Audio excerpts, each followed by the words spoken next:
നമസ്കാരം. പൊതുജനങ്ങളെ എങ്ങനെയൊക്കെ ഭരണാധികാരികൾക്കും രാഷ്ട്രീയക്കാർക്കും ദ്രോഹിക്കാൻ കഴിയും എന്നതിനെക്കുറിച്ച് മറ്റേതെങ്കിലും രാജ്യത്തിലുള്ളവർക്ക് മനസ്സിലാക്കണമെങ്കിൽ നമ്മുടെ കേരളത്തിലേക്ക് വന്നാൽ മതി.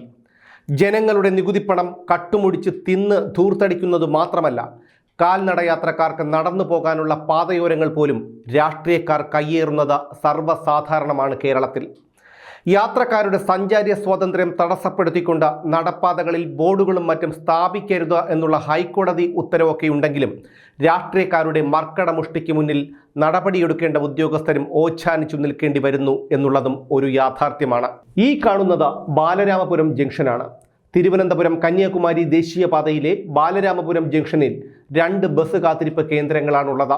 സ്ഥലം എ വിൻസെന്റിന്റെ ആസ്തി വികസന ഫണ്ട് വിനിയോഗിച്ചുള്ളതാണ് ഒന്ന്. അതിനോട് ചേർന്ന് തന്നെയുള്ള ബാലരാമപുരം പഞ്ചായത്തിൻ്റെതാണ് രണ്ടാമത്തേത്.